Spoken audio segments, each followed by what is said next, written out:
For those of you watching who may not know already, Daniel Ricciardo has been officially confirmed for a Red Bull return in 2023. So surprise if you didn't know that already, but don't get too excited just yet. His new position isn't what you think, and what Perez just dropped about Ricciardo could change everything you thought you knew.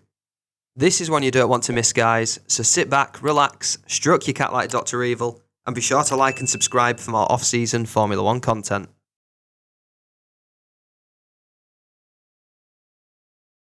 The news of Daniel Ricciardo's return to Red Bull was many an F1 fan's wet dream, but some are seeing him as a direct threat to Perez's standings within the team as well.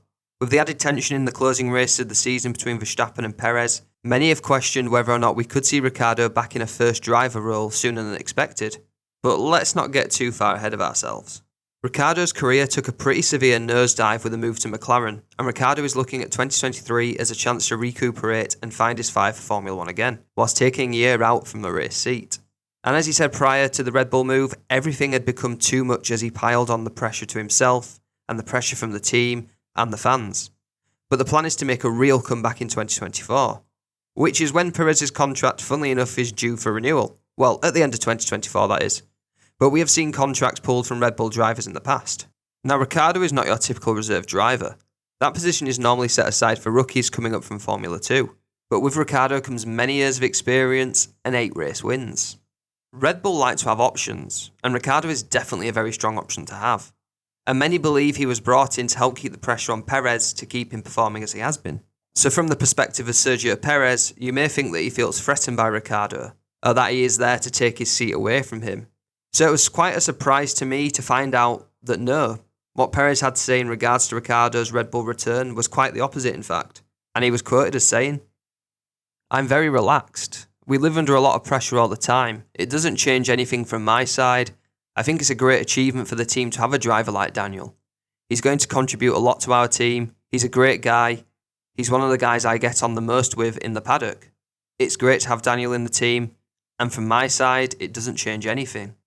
Whilst Perez is very cool, calm and composed right now, if he does start to slip up early in the season or begins to underperform, then it's very likely that Ricciardo would be who Red Bull turn to, as he will have plenty of time on simulators learning the ropes of the 2023 car, and as mentioned earlier, he has got the experience over other reserve drivers within the Red Bull team.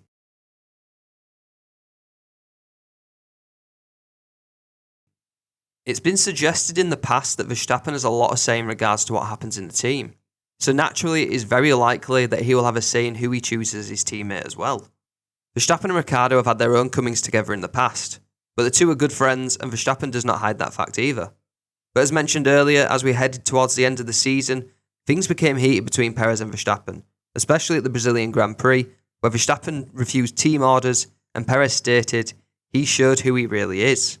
This was when Damien Hill's comments kind of suggested just how fragile Sergio Perez's position within Red Bull could potentially be, especially with the signing of Daniel Ricciardo. And he was quoted as saying, "It could be quite an interesting one. If you think about the problems they have apparently had between Max and Sergio, let's say the toys go out of the pram and there's some sort of fallout there. Daniel Ricciardo could be in a prime position. But it is his home. He does owe a lot to Red Bull, so I think he will be very keen to be back part of the fold. He could be in a good position coming back and having learnt a lot in other places. I do think sometimes drivers who spend a long time with one team, actually, their experience is limited. So it can improve having been somewhere else and bring something back to the place you started."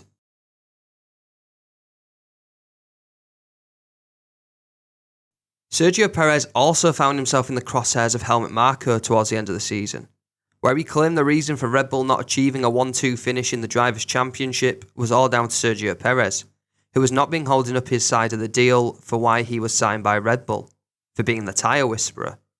Talking about the results in Abu Dhabi, Helmut Marko was quoted as saying, "Max has gradually become a tyre whisperer. We give him a certain plan and he executes it optimally. In Abu Dhabi, for example, with Max, we had already assumed a 1-stop. From the same considerations, we had gone for a 2-stop with Perez. Although that first stop of his came a lot earlier than we expected. Perez pushed too hard at the beginning of the stint. As a result, we had to bring him in earlier than planned. Of all the guys at the front, he was the first whose tyres went." Now, if there was one person's bad side I would not want to be on, it would probably be Helmut Marko's.